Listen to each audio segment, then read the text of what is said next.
ഇന്ന് രാവിലെയാണ് അറിയണത്. പോലീസ് വിളിച്ചപ്പോഴാണ് അറിയുന്നത്. പോലീസ് വിളിക്കുന്നതിന് മുമ്പ് എൻ്റെ ഒരു സുഹൃത്തിനെ വിളിച്ചാണ് പറഞ്ഞു ഇങ്ങനെ ഒരു മരണ വാർത്ത കേൾക്കുന്നുണ്ട്, അത് ചെന്ന് അന്വേഷിച്ചു നോക്കിയെന്ന് പറഞ്ഞു.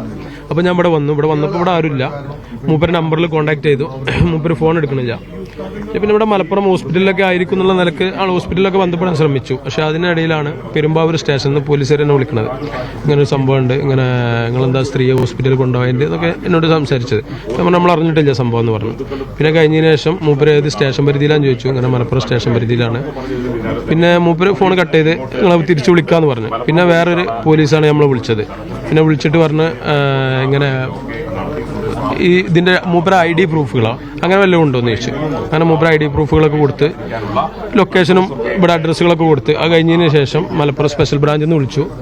ഇതേമാതിരി അഡ്രസ്സും കാര്യങ്ങളൊക്കെ അവരും ചോദിച്ചത്. അഡ്രസ്സൊക്കെ കൊടുത്ത് അത് കഴിഞ്ഞ് അപ്പോഴാണ് നമ്മൾ ഈ മരിക്കണ വിവരം നമ്മൾ അറിയണത്. ഇങ്ങനെ മരിച്ചേക്കണമെന്നുള്ളതും ഇങ്ങനെ പെരുമ്പാവൂർക്ക് അവർ മറവ് ചെയ്യാൻ വേണ്ടി കൊണ്ടുപോയതാണ്. അവിടെ നിന്ന് ആണ് ഇതിങ്ങനെ. ഇവിടെ ആരും അയൽവാസികളെ പോലും അറിയിക്കാതെ ആരും അറിഞ്ഞിട്ടില്ല. അയൽവാസികൾ പറഞ്ഞാൽ തൊട്ടടുത്ത് മുമ്പ് ഒരു വണ്ടി നിർത്തുന്ന വീടുണ്ട്. ആ വീട്ടിൽ പോയിട്ട് ഞാൻ അന്വേഷിച്ചു രാവിലെ. അപ്പോൾ അന്വേഷിച്ചപ്പോൾ അവർ പറഞ്ഞത് അറിഞ്ഞിട്ടില്ല, വണ്ടി ഇന്നലെ രാത്രി ഇവിടെ നിന്ന് പോയ സമയം എപ്പോഴാന്നുള്ളത് അവർക്ക് അറിയില്ല എന്നാണ് പറഞ്ഞത്. ഇവർ എത്ര കാലമായിട്ട് ഇവിടെ താമസിക്കുന്നത്? ഇവിടെ ഏകദേശം 1.5 വർഷത്തിന്റെ മുകളിലായിട്ടുണ്ടാവും ഇവിടെ താമസിക്കാൻ തുടങ്ങിയിട്ട്. കുടുംബസമേതമാണ് ഇവിടെ താമസിക്കുന്നത്. കുടുംബസമേതമാണ്. ഉപ്പ ഉണ്ടായിരുന്നു, ഉമ്മ ഉണ്ടായിരുന്നു, പിന്നെ ഈ മക്കളും മൂപ്പരും വൈഫും അവർ കുടുംബസമേത താമസിക്കും. എന്ത് ജോലിയായിരുന്നു മൂപ്പർക്ക്? ജോലി എന്ന് പറഞ്ഞാൽ മൂപ്പര് കാസർഗോഡ് ഇവിടെ പള്ളിയിലാണ് ഫസ്റ്റ് വരുന്ന സമയത്ത് നമ്മുടെ അടുത്ത് പറഞ്ഞത്.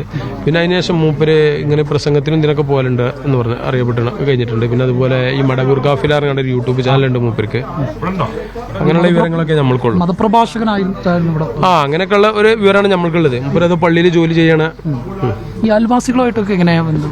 അയൽവാസികളായിട്ട് ഇവിടെ ഉണ്ട് ഒരാള്. മൂപ്പരായിട്ടൊന്നും അത്ര വലിയൊരു ബന്ധമൊന്നുമില്ല. മൂപ്പര് എന്താ വെച്ചാൽ രാവിലെ മൂപ്പര് പോകും ഇവിടുന്ന്, വൈകുന്നേരത്ത് വരും. മൂപ്പര് ജോലിയുമായി ബന്ധപ്പെട്ട് പോവായിരിക്കും. പക്ഷെ നമുക്ക് അങ്ങനെ അറിയില്ല. പിന്നെ അയൽവാസികളായിട്ട് ഒരു പ്രശ്നമല്ല, ഇവിടെ വേറെ ആരും വന്നു പോകണതോ അങ്ങനത്തെ സംഭവങ്ങളൊന്നും നമ്മൾ ശ്രദ്ധയിൽ പെട്ടിട്ടൊന്നുമില്ല. അങ്ങനെ ആരും പറഞ്ഞിട്ടില്ല ഇതുവരെ. ഇതിപ്പോ പോലീസ് എന്താണ് പറയുന്നത്? പോലീസ് ബന്ധപ്പെട്ട് നമ്മളുടെ അവരെ അഡ്രസ്സ് ചോദിച്ചു. ഇത് എവിടെ സ്ഥലം, നിങ്ങൾ ഒരു ബിൽഡിംഗ് ഓണർ അല്ല എന്നുള്ള നിലക്ക് ബിൽഡിംഗ് ഓണർ ആണെന്നുള്ള ഇതിൽ നമ്മുടെ കാര്യങ്ങളൊക്കെ ചോദിച്ചറിഞ്ഞു എന്നുള്ളൂ, അല്ലാതെ വേറെ ഒന്നുമില്ല. എങ്ങനെ ഇവിടെ എത്തുന്നത്? നേരത്തെ പരിചയം അല്ലെങ്കിൽ അങ്ങനെ എന്തെങ്കിലും ഉണ്ടോ? വാടകയ്ക്ക് വരുന്നത് ഇവിടെ പറയരങ്ങാടി നമ്മളപ്പുറത്ത് ഒരു വീട്ടിലാണ് മൂപ്പര് താമസിച്ചിരുന്നത്. അവിടുന്ന് അവർക്ക് സൗകര്യമുള്ളിടത്ത് ഇങ്ങോട്ട് മാറാൻ എന്നുള്ള നിലക്കാണ് നമ്മുടെ അടുത്തേക്ക് വന്നുകൊണ്ട് ചോദിച്ചത്. ഈ വീട് നമ്മൾ ആ സമയത്ത് എടുത്താണ്, നമ്മൾ സുഹൃത്തെടുത്താണത്. അപ്പോൾ എടുത്തതിന് ശേഷം അപ്പോൾ ഈ വീട് ഒക്കെ വർക്കൊക്കെ കഴിച്ച് ക്ലിയർ ആക്കി തരാമെന്ന് പറഞ്ഞുകൊണ്ട് അങ്ങനെ വാടകയ്ക്ക് കൊടുത്തത്. ചികിത്സ ഒക്കെ നടന്നിട്ടുണ്ട്? നമ്മളറിയില്ല, അങ്ങനെ സംഭവം നമുക്കറിയില്ല. അങ്ങനെ ഇപ്പം ഇങ്ങനെ ഓരോരുത്തർ ഇവിടെ പറയണത് നമ്മൾ കേൾക്കണമെന്നുള്ളൂ. നമ്മളങ്ങനെ സംഭവം നമ്മൾ അറിഞ്ഞിട്ടില്ല.